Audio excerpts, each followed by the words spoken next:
Halo pemirsa GPR TV dari Sabang sampai Merauke dari Biangas hingga Pulau Rote. Apa kabar? Semoga selalu dalam keadaan sehat. Kali ini bertemu lagi bersama saya Mona Azhari Nisak dalam program dari redaksi Kominfo Newsroom. Pemirsa, tentunya di awal tahun 2022 ini berbagai program telah dipersiapkan oleh pemerintah. Terlebih situasi pandemi COVID-19 yang mengharuskan kita untuk membuat strategi dalam menjalankan program tersebut. Salah satunya adalah Kementerian Kominfo Republik Indonesia. Dan saat ini saya sudah bersama dengan Dirjen IKP, Bapak Usman Kansong yang sudah hadir bersama saya saat ini. Selamat pagi Pak Usman.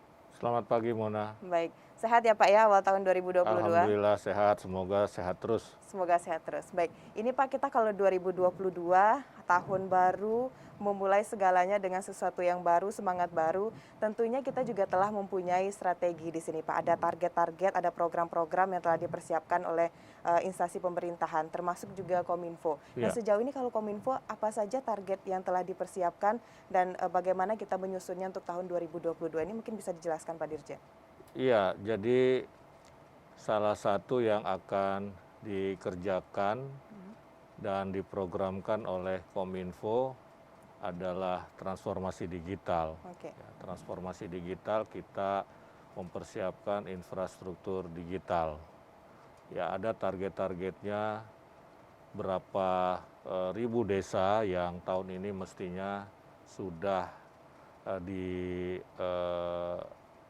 dipasangkan atau dialiri itu ya jaringan internet, baik melalui fiber optik maupun melalui BTS.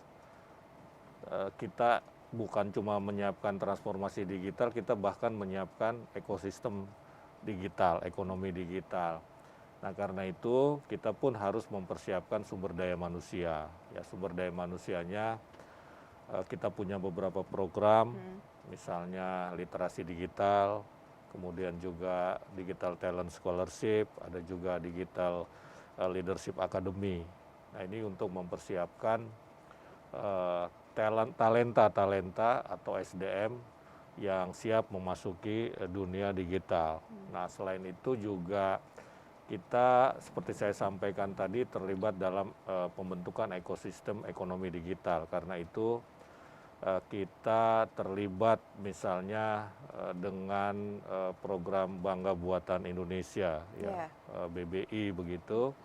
Kemudian, nah kenapa ini penting ya? Karena dengan begitu masyarakat akan membeli, mengkonsumsi produk-produk dalam negeri yang sekarang ini banyak ditempatkan di marketplace atau loka pasar. Kemudian kita juga bersama OJK terlibat dalam program edukasi inklusi keuangan supaya UMKM, kemudian masyarakat secara umum, anak-anak muda yang mulai membangun startup atau perusahaan rintisan itu punya akses ke lembaga-lembaga keuangan baik konvensional maupun yang fintech. Nah, karena dengan begitu mereka bisa memperoleh kredit untuk modal kerja. Ya.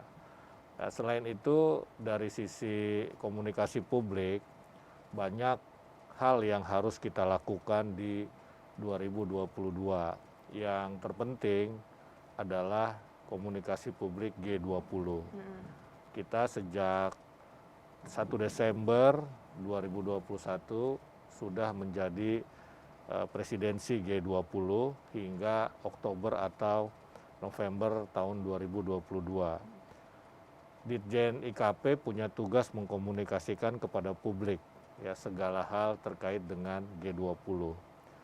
Selain G20 ada program-program lain yang perlu kita komunikasikan kepada publik, misalnya MotoGP Mandalika. Ya, MotoGP Mandalika, kemudian juga ada pertemuan penanggulangan bencana di Bali bulan Juli atau Agustus, kemudian tetap komunikasi publik untuk penanganan COVID dan pemulihan ekonomi tetap kita laksanakan, dan kita pun harus melaksanakan komunikasi publik untuk masalah-masalah Papua. Ya, Inpresnya sudah ada dan Ditjen IKP atau Kominfo menjadi bagian untuk mengkomunikasikan kepada publik Papua. Karena Papua ini kan punya pendekatan baru, sekarang pendekatannya kan kesejahteraan. Ya. Karena itu kita harus komunikasikan kepada publik. IKP pun punya tugas untuk mengkomunikasikan kepada publik persoalan-persoalan politik, hukum, dan keamanan, termasuk di dalamnya kebebasan berekspresi, demokrasi, kemudian penegakan HAM dan pemberantasan serta pencegahan korupsi. Kira-kira seperti itu gambarannya tahun 2022. Ada sedikit lagi Pak Dirjen, kalau dilihat 2020-2021 itu kan memang banyak perubahan dan banyak program yang tidak terjalankan dari beberapa pemerintahan. Nah untuk Kominfo sendiri mungkin kita punya strategi belajar dari pengalaman 2 tahun ini, program-program yang mungkin ada hambatannya, apa yang harus kita lakukan, yang akan kita lakukan di 2022 ini Pak? Iya, tentu saja kita melakukan evaluasi, ya apa yang kurang dari pelaksanaan program-program di tahun-tahun sebelumnya. Sebagai contoh, kita melakukan evaluasi untuk komunikasi publik PCPEN, ya PCPEN, dan hasil evaluasi publik itu menjadi bahan, hasil evaluasi itu menjadi bahan bagi kita untuk melaksanakan komunikasi publik di 2022. Nah, kalau dari hasil evaluasi, kita evaluasi dalam bentuk FGD maupun dalam bentuk survei.